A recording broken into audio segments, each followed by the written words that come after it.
Alternative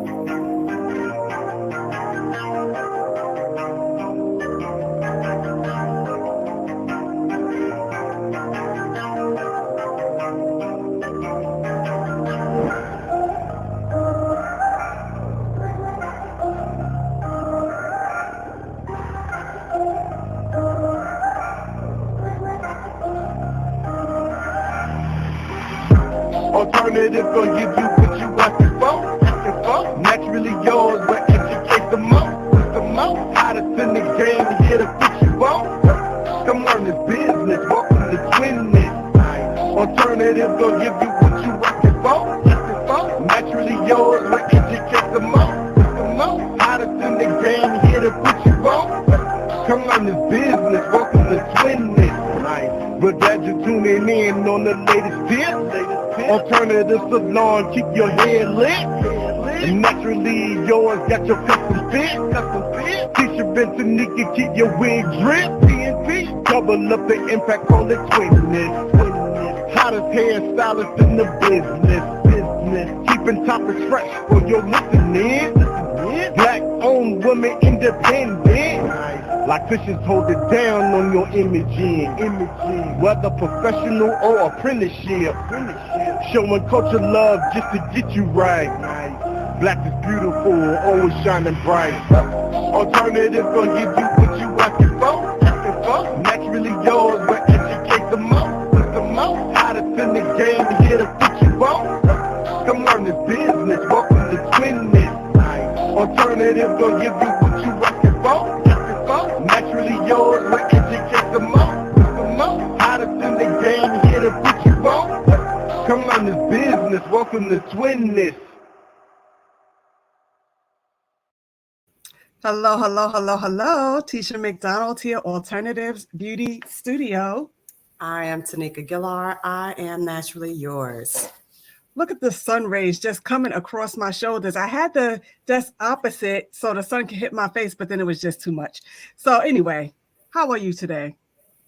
I'm good. Showing off. We don't have all that beautiful sun that you have. It's just coming through, Nikki. It's just coming through. Maybe I should close the curtain a little? No, you're fine. Okay. You're fine. So how are you? What's going on? Nothing much. Tuesday is Rain's birthday. Yes. She'll be 14. So that shout out to rainbows. Shout out to rainbows on Tuesday. And tomorrow is my big deal. I go before the Board of Cosmetology. Yay. I'm excited. I can't wait. Not nervous at all, Nikki. Not nervous at all. Not nervous. No. Okay. No. So let's get into it. Thank you guys for watching. Thank you for joining Twinness. Whether you're catching us live or on the replay, share with your friends. Shout it out. Tonight we're talking about making $100,000. People make it seem as though it's hard to make $100,000 a year, and it's really quite simple. And once we break it down, it's going to be like, oh, that's it. Depending on what you do for a living, actually. But then I don't want people coming to, I don't know. I was going to say something, but I'll keep that. Uh-oh. Because, sometimes if you say, oh, you make X, then they're going to be like, oh, right. So I'll just keep that quiet. So let's get into it, Nikki. Okay. So I taught my class this week. They love when I do business talk with them. Oh, we have a comment. Oh, hey. Hey, Michelle. She said, happy birthday, Ray. Oh, thank you. They love when I do business with them. And this week, I was asked to come in on a Wednesday, which I don't work on Wednesdays, but I'm off from the salon on Wednesday. So I told my director, yeah, I'll come. No problem. So I went in. Let me just take off this Twinness banner because it's kind of out there. So, I let the teacher that was there finish doing her lesson, her theory. And then they started asking me questions like, well, you introduce yourself as Miss T, but what do you do? And da-da-da-da. Because, of course, this is their first time meeting me. They want to know what I'm about. Nikki, I didn't even tell them the flip side. But anyway, I'm going to teach that this week. Okay. So, I went around to each student like I normally do in my class, and I asked them, what is it that you want to specialize in? if anything, because some of them will say I want to do everything. Some will say I just want to do braids and locks. Some I just want to do makeup, whatever. So I went around and I introduced myself to each individual and asked, what do you want to specialize in, if anything? And so we started talking about that. And Tanika, they love me because I keep it so real. I told them, look, I had my first business. It flopped. It failed. It was, because you can't think that you're going to get into business and it's going to just automatically be successful. Yes. I had to explain. I had no clue as to how to run a business at all. She just threw it in my lap and I had to take it from there. And I had no business sense, so I didn't know, Right. and you don't know what you don't know until you don't know it, so they just like that realness about me. And I'm so off topic, but I got so many compliments that day, so many thank yous, so many shout outs. Even they would text on my phone after I left because I broke it down like this. There's this one that was very bold and wasn't shy at all. She said, I want to be an eyelash tech. And when I was in New York City, I was doing eyelashes. I think she said for $180 per service. I said, okay, that's good. So I said, but you're coming out of school now. What do you think that you'll be able to charge coming out? No clientele, et cetera, et cetera. So mainly this is for like your creatives, this is the math we're breaking down for like your creatives. If you have a business or if you're in a service-based business, that's what I should say. Either service-based or product. Or product. Yes. So I said, okay, let's do it. So she said $120. I said, okay, let's keep the numbers even. And then I said, well, how many clients can you do eyelashes on in a day? And then she said, I could do about 4 clients in a day. I said, okay, let's do it. So we did 120 for the eyelashes times 4 clients. I said, okay, that equals $480 for the day, for 5 days. So we did 5 days a week. Then it will be $2,400. So then we times that by 4 weeks because there's 4 weeks in a month. And then that came up to $9,600. $9,600. So then I said, okay, well, there's 12 months in a year. And so it ended up totaling $115,200. So she was like, oh, I'm going to be making good money once I get my license. Mm-hmm. And I'm like, yes. I said, but, you got to also consider, are you working for yourself? Then that will go in your pocket. But don't forget, you have to replenish your supply. So you have to purchase your eyelashes, your glue, your marketing, etc. So it was good that it came over the 100,000, so that extra 15,000 could go toward back into the business. She could recycle it back into her business. So she loved the way I broke that down. It was simple. It was easy. And so we did another sample of it. Go ahead, Nikki. Well, I do just a simpler way. Just take that 100,000. Of course, I do mine by the 10s, the 20s, the hundreds. So if you divide $100,000 by $10, say my bows are $10 per bow for rainbows, then I know how much I'm going to have to sell that month, which is going to be too many. I'm going to have to sell 1,000 bows to equal $250,000, that month. And so that would be a lot of product that you would have to sell. So you might want to bundle it in math. Yes. 2,500 times 10,000 is going to give you 100,000 for the year. Okay. That's not what you said, but go ahead. I'm listening. Okay. That didn't seem simpler to me, but go ahead. Your way seems simpler. Yes. But when you do the math and you divide it out, the $100,000 by the amount of your product, like $10 or $20 or $100, so you do a head, that's $100. How many $100 heads per year do you need to do? That's too complicated. Yeah, mine is so easy. Yours is easier. Okay, well, you do it your way. Do it your way. I get it. Yeah, if you divide it out and then you break it down to how many is that going to be per month, and then I break it down how many heads do I have to do per week. so that it's in a smaller chunk for me. So I That's break the it. same thing I just did per Okay. month, per week. It's just in Yes. reverse. Yes. But we also went into, some of your services are going to be more expensive than, Mm-hmm. so I'm talking about the service based, you're talking about product based. So let's Mm-hmm. say you were saying $100, but we're going to take it higher than that. Let's say you're doing a box braid or you're doing something else, it's going to be more than the $120 that she was saying. And then we even took it lower. We took it down to the $50 because if you're just coming out and you're just doing like wash blow flat irons and the boss is saying that's all you could do right now until you build up your clientele, until they can trust you, until that, you know what I'm saying. So we took it the lower end and then we took it higher as well. So by the time they left, they had 3 samples of how they're going to make this $100,000 for the year coming out of Yes. school. And I'm talking about products. So even with my product line, or even say in a shop where you selling your shampoos, conditioners, Mm-hmm. facial stuff. Mm-hmm. Mine is on the lower end. So I'm looking at $10, $20, but then you do your upsell or bundling of your Mm-hmm. products to try to make that into an easier sale, like $100 instead of just $10. When people buy the bows, they usually buy 3 or 4 bows. Sometimes they'll even add in something else like a blanket or a barefoot sandal. And so you try to upsell it, kind of like McDonald's does. Would you like a large fry with that? Or would you Mm-hmm. like whatever special that they have? We have a 2 for whatever going Mm-hmm. on, just to try to coax you into something. So yeah, people like this lipstick matte, but then they like the gloss to go over it or whatever. Mm-hmm. I don't know.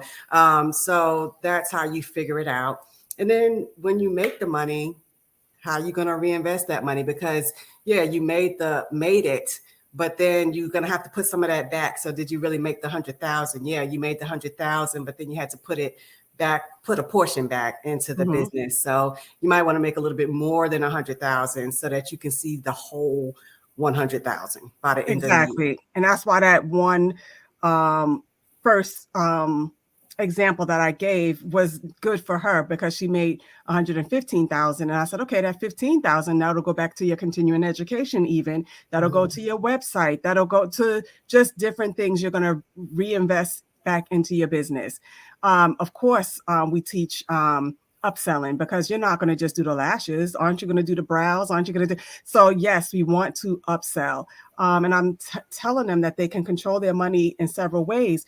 Are you going to work 5 days a week, 6 days a week, or are you just going to be part-time and work 3 days a week? I mean, for me, I work 3 days a week, but it is what it is. And how high, or what are your prices going to be? So that's the way we took it. Like, if you're going to be part-time, then you're going to get part-time pay. If you're going to go in hard and go full-time, but sometimes it's better to work smarter, not harder. Just raise your prices so you don't have to work as hard. But I know these girls coming out of school, they want to try and get it all in as much as they can.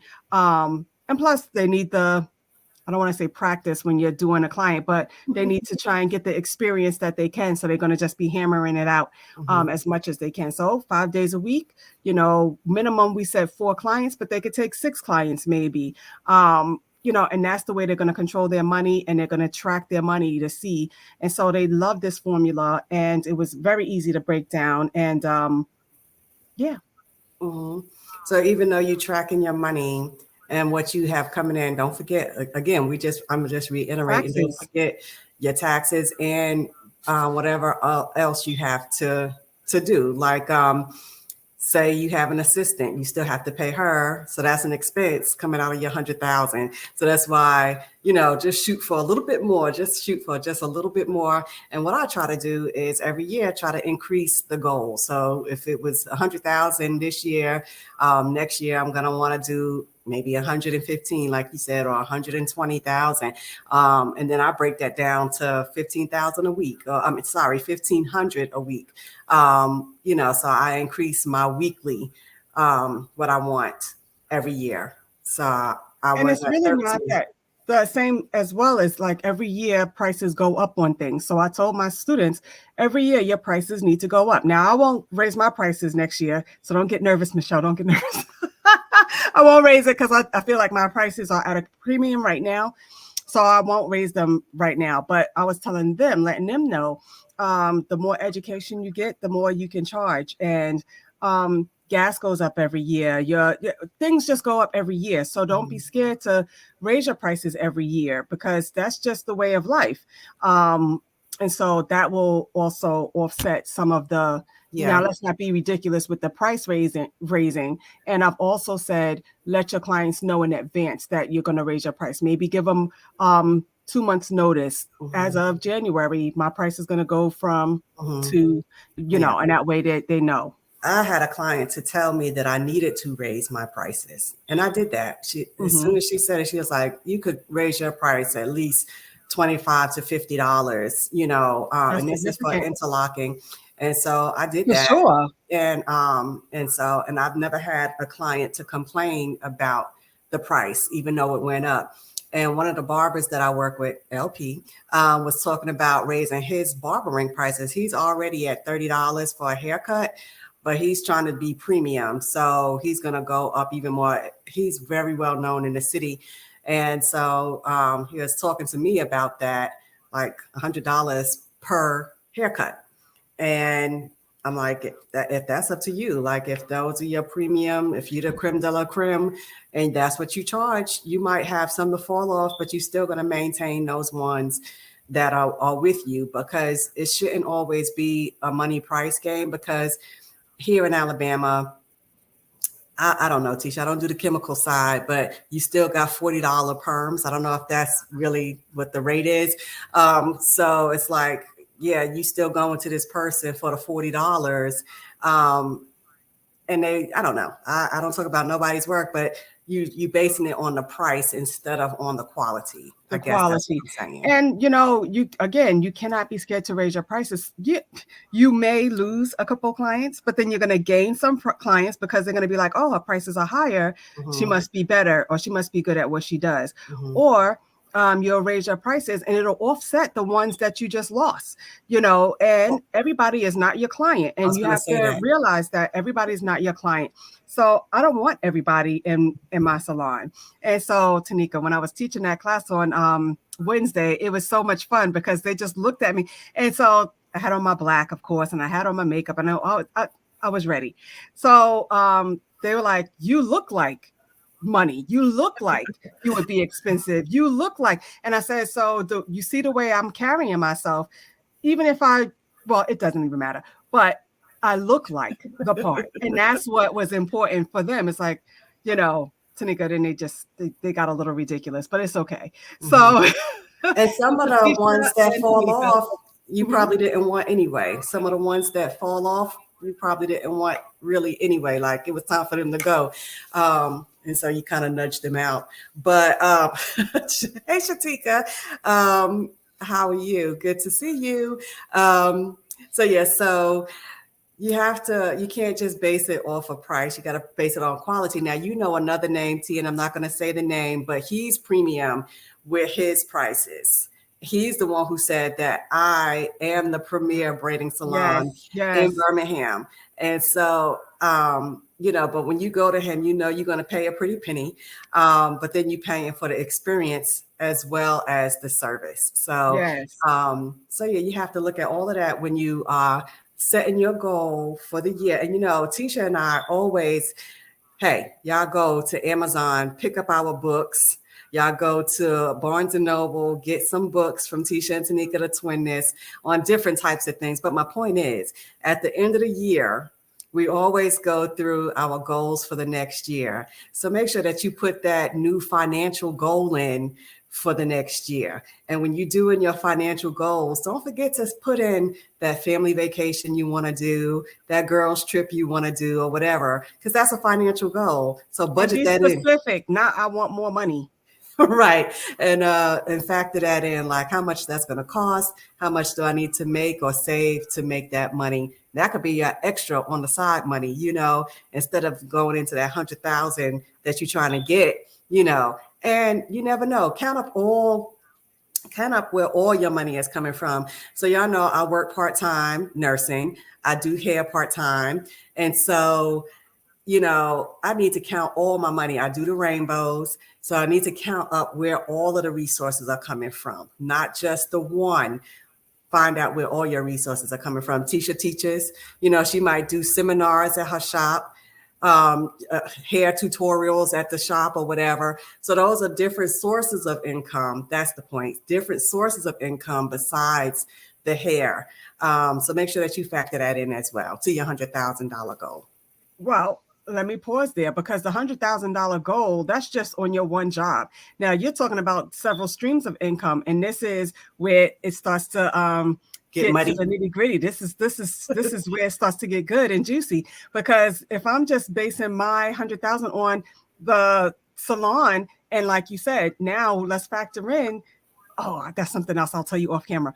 But Okay. if you factor in selling your products, that is that's additional. If you factor in seminars and classes, that's another. And I'm actually having a class next on May 6th, just for my students, but I'm doing that for free for them since I'm leaving. It's my last month with them, and they felt like they needed an additional classes for braiding. So I said, how much is it going to be? I said, it's free for y'all. It's free for y'all.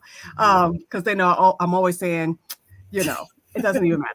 But so those are your different streams of income. And so you want to, because I even said to them, I said, let's say you work at a salon and you make X amount of dollars, but let's break down, if you make that $100,000 at a salon, Tanika, half of that is already gone because that's commission. The boss is going to take half of that. So then they would need to actually make much more, and then, but the other factors are you selling the retail? Are you upselling? You have to be able to get different streams of income coming in there. Because then you wouldn't be making that 100,000 if you're working in a salon and have to give over half. Right. So, and that's why you need to figure out where all of your sources are coming from, But too, like you were saying, that you're giving a class away for free. You're only going to get what you give. So don't forget to give as well. Yes, you want the money, but what are you giving in return? Not just the service. Sometimes I'll give. That's old school, Shatika. Oh, yes, your canned money.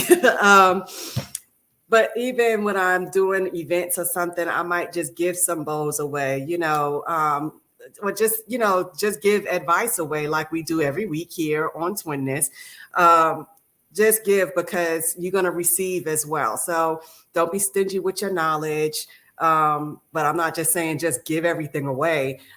Be prudent. But in order to receive, you have to give too. I got to sneeze, but it won't come out. Okay.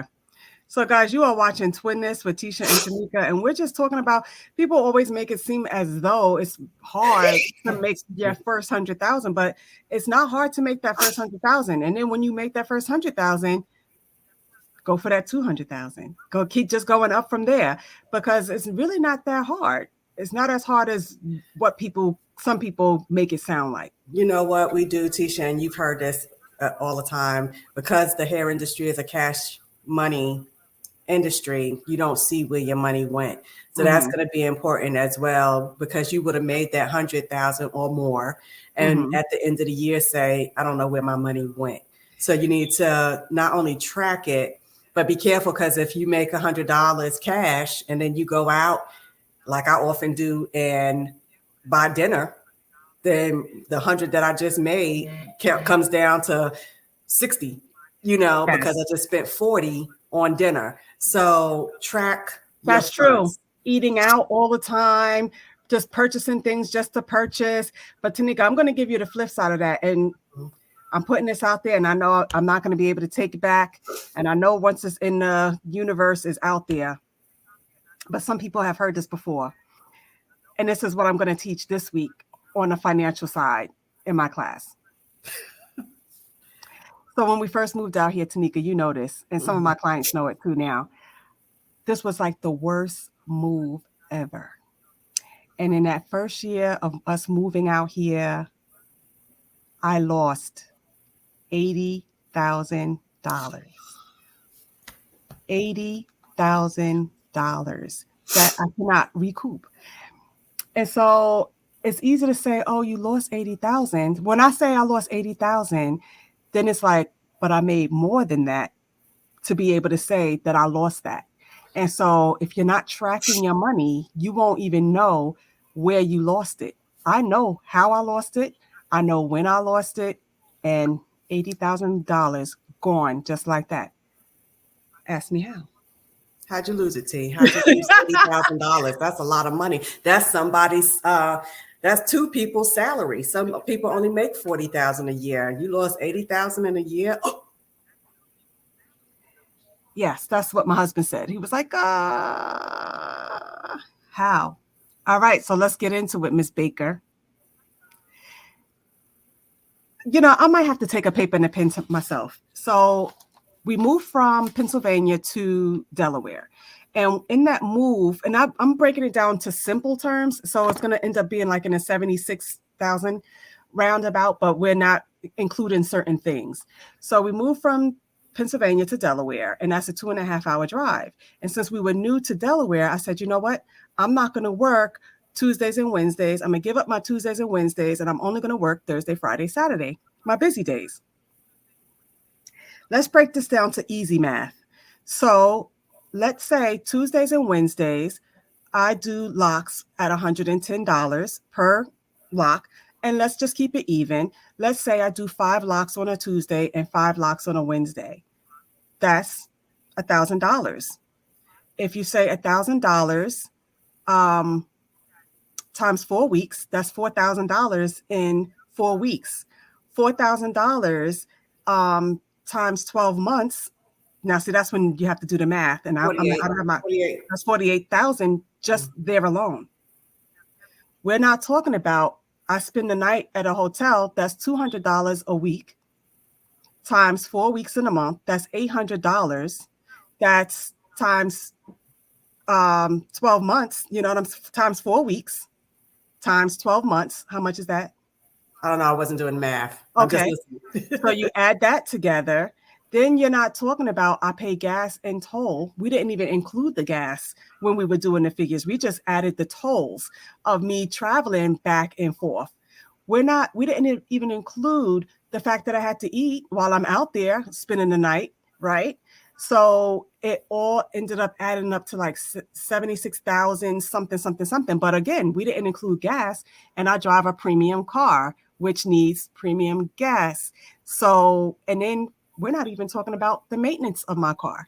So when you add all of that stuff up, that was just me personally losing. We're not talking about the fact that I do extensions on Tuesdays and Wednesdays. We're not talking about upsells. We just kept it basic at 5 locks per day, $550. That's $1,100. But I rounded it for you guys to $1,000, that I was losing for those 2 days off. My accountant said, Tisha, you're going to have to stop the bleeding. You're going to have to stop the bleeding. And so once we came up with that, it was like you lost that 80,000, but you were making more than the 80,000. But now you have to stop the bleeding because you cannot go into the next year losing 80 and the next year losing 80. And then, you know what I'm saying? Because then it starts to snowball. We can't even factor in the days that I took off because my son maybe had football practice on a Friday. So now I have to leave work early because I have to get to his football game because he's a senior, So we didn't even factor those in. And every Friday was Friday night lights, And so I had to be there for that. Not every Friday, but, very often I have to take off on Fridays. So when you think about that, and I wasn't trying to make up the time by working on a Sunday because that's a non-negotiable for me. Mm-hmm. So, and that's how that happened. Ms. Baker, any questions? Did you do the math while I was telling it? So, and Baker, I think I did send you an inbox message, so I need you to give me a response. I did that a couple of weeks ago. Just give me a response for that. But yeah, that's a lot of money. No, I don't feel like I was working just to maintain the bare minimum because it still wasn't bare minimum for me. Because remember, those other 3 days, I was still working and I was still doing my extensions and my locks and my color and my, I still have my add-on services. And what I would do is Friday, I would work sun up to sundown. That's why I spend the night on Fridays. One, I'm not going to travel back home Friday to go back Saturday morning at 7 a.m. So I'll stay there late in the night and work and then just go around the corner to the hotel and just get back up and start back again 7 o'clock in the morning or 8 o'clock in the morning on a Saturday and work that from, let's say 7 in the morning to 4 in the afternoon. And then I travel back home to Delaware. But I knew that somebody needed to be home with my children because we're in a new environment. We don't know anybody. And so it was a sacrifice I was willing to make. But then when I saw how much I was losing, I was just like, this cannot happen. And then once my accountant said, you got to stop the bleeding unless you're going to start going into your personal finances, then I had to say, Mm-hmm. And I think that, okay, I saw the message. I think I did see a blurb, but I looked real quick and I moved on and I didn't respond. So just inbox me again, please. But I think when you get to Tisha's level of income, it's like she didn't miss it at the time. It wasn't until she realized, she just thought, I'm just going to take these 2 days off. It's my slower days. So she didn't think it was going to affect her as much as it did. She didn't even think, it wasn't even a thought to just take those 2 days off from work. So because she knew that she was going to make up the money in the end, well, she was still bringing in a bulk of money on the 3 days she did work. Like, that's all I work is 3 days. So I'll make my money on my 3 days. But Tisha usually works 5 days. So when you cut in your hours like that or cutting your days, it does affect you. But she didn't realize it at the time, how much it was affecting her. And would that be considered bad planning on my part?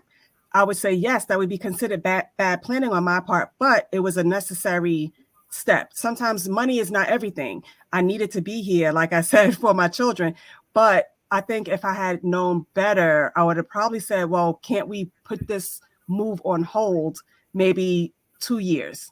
Why? Because my daughter is about to graduate next year from high school and go to college, and she is thinking about going to college in PA, which now we're going to have to pay out-of-state tuition because now we're in Delaware. So that wasn't a good planned move on our part, if that makes sense. Yeah, but that's hindsight, That's hindsight. And I don't think that it was necessarily a bad move on your part, like you said, because it had to do with your family. So sometimes you have to make the sacrifice, even though it's a financial loss. Sometimes you have to weigh it on what's important. You know what I mean? So the point of this is just like you can figure out how you're going to make that 100,000, you got to figure out how you lost the money. Where's the bleeding? Where can you stop it? And so I started teaching in the evening, which I don't mind. It doesn't pay me nothing. Let me tell you the truth. I need to just add that time that I'm going to work on Tuesdays and Thursdays to my hours at the salon, to be honest. But I enjoy teaching. It doesn't pay nothing, but I enjoy teaching. And so now with this, I'm opening my own school. So, the teaching is not paying anything, but I'm getting more experience. I'm getting to know the students, what they like, what works for them, what works for me. And I wouldn't know that had I not taken on this position to teach, because you got to start somewhere. In order to be a leader, you have to be able to follow. And so I'm watching what my directors are doing and the such, and I know what I want to do and what I'm not going to do in my school. So even though it's a low pay, I'm getting experience and I'm really learning a lot from my students. I'm going to say this as well. Okay, we was talking about stopping the bleeding. So we were saying eating out could be costly. Y'all can see my little face. But because, when you spend your money and it's just going like nothing, but then you were saying, your job. And I can say the same for myself. My job. Now, my medical director came and got her hair done this week. So she's my boss. And I'm not going to tell you what she paid me because of what I charge. I make more money doing hair. So I want y'all to understand that the hair industry is a lucrative business. It's a lucrative business. And so when people think you're in nursing or whatever, they think you're making all this money. I make more money doing hair than I do nursing. And even my medical director knows that. So the 3 days that I work doing hair, the one day, maybe the 2 days, I can cover my paycheck on those 3 days. That takes me 2 weeks in nursing. So understand that it's what you do, how you flow, how you price, the client base that you have, the quality of clients that you have. If you're going for the bottom of the barrel, that's going to pay you $25 for box braids down to their ankles. You're not setting a good boundary. You're not setting yourself up for respect. That's what I'm going to say. Because if they could pay you $25 for these long box braids down to the floor, you putting in all those hours and not getting paid your worth. And I'm going to leave it there. So remember that you are in a business and that you need to price accordingly. Track your spending, know where it's going. Is it a necessity? Is it just for fun? And you can have your fun, but make sure that you're tracking. Okay. Do you see the question? Because I see the question.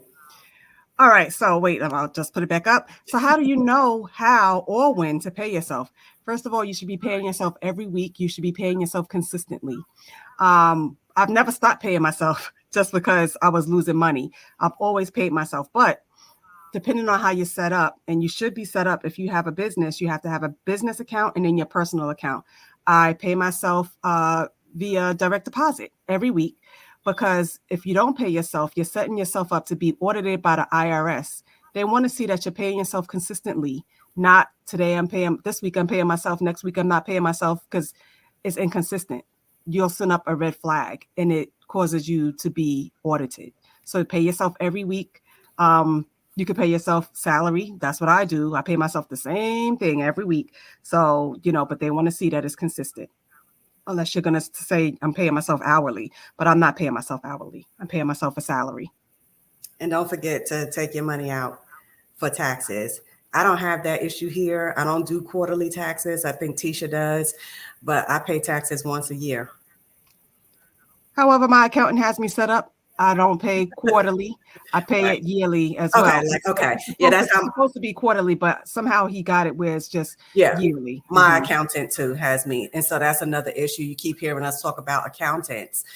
We both have an accountant because you're going to need one, especially if you have a business. And I know some people have bookkeepers as well. That just a whole different thing right there, but at least have an accountant to help you at the end of the year with your taxes or quarterly, however you set up with your account, and make sure you have someone that you can trust. But also, Ms. Baker, I have I use ADP. I use a payroll service to do my because I don't want to get stuck out there. I'm not good with numbers, taxes, bookkeeping. I'm not good with any of that. So I do pay ADP to do it. And I do have a young lady that's going to come and set up because of my products for my daughter's line. She's going to come and help me set up. She is an accountant, but she's going to help me set up spreadsheets, which I don't know nothing about, so that I can track my products as I go, and it'll track all of the sales and what's in my inventory and all of that. It's going to be a complicated system. She's going to make it very simple for me. So and that's the thing that I'm going to have to deal with when I open the school, tracking the inventory and stuff like that. So that's something else that I'm going to end up learning because that's out of my wheelhouse. And when you don't know, you just don't know. Yes. And you pay someone. Sometimes you have to pay someone for the knowledge because you're not good at everything. I'm not good at everything. You're not good at everything as a person. So sometimes you have to bite the bullet and pay the person, because in the long run, it's going to save you time, frustration, headache. Is going to save you in the long run. So sometimes it's best to just hire someone to handle it professionally than for you to be trying to. I mean, it's good for you to know the basics, but that's pretty much all I'm going to get is the basics. I want you to do what you're supposed to be doing if I'm paying you, Exactly. So you guys are watching Twinness. We want to say thank you for joining us. And we hope that we have been of service to you guys, because sometimes people make it seem like it's so hard to make your first 100,000. And, money flows through your hands so often, you're not even keeping track. And I've heard or read somewhere that you get over $1 million in your lifetime, but you don't know what you've done with that $1 million At the in end, your Dave lifetime. Ramsey, I was just listening to Oh, him. what's Dave Ramsey? Okay. You make over $4 to $6 million in your lifetime because of the years that you work, and then you just don't know where it is at the end of your life, Yep. So these are things that, we call them situational scenarios in school.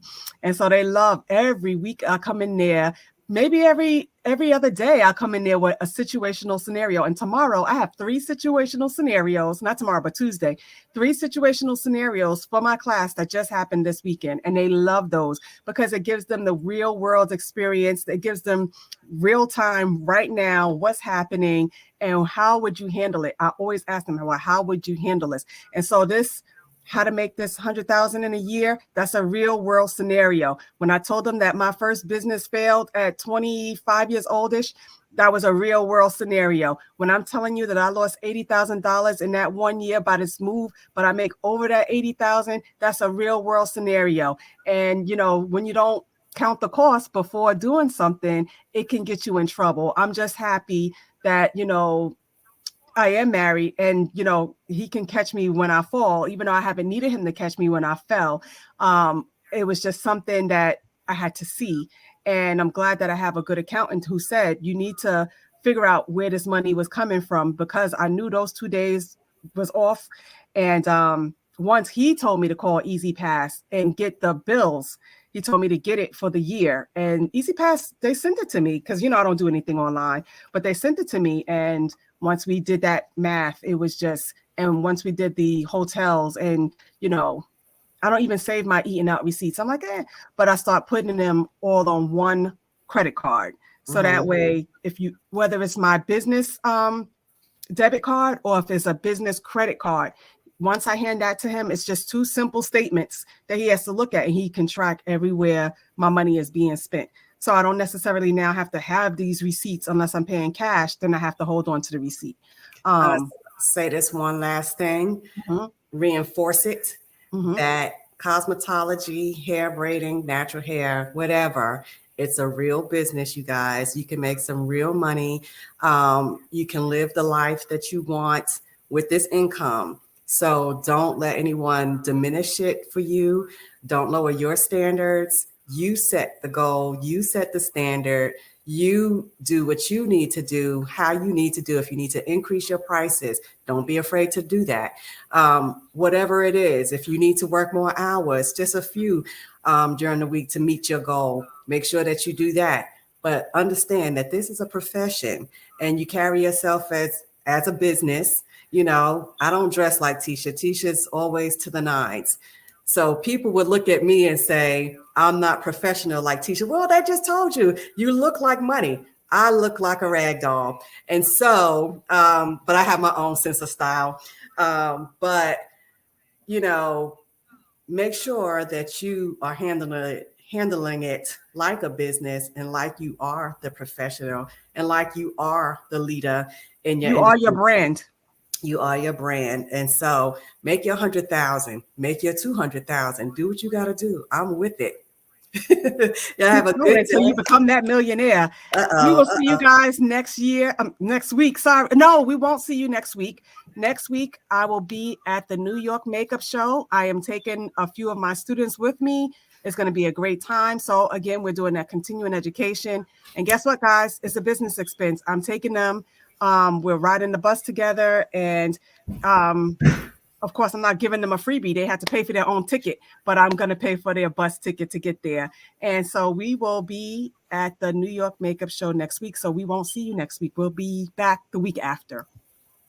I guess that would be the first week in May, I think. Yes, it will be. Yeah. So we'll have a whole bunch of new topics for the month of May, and we'll keep you posted on what the topic will be. Good night, guys.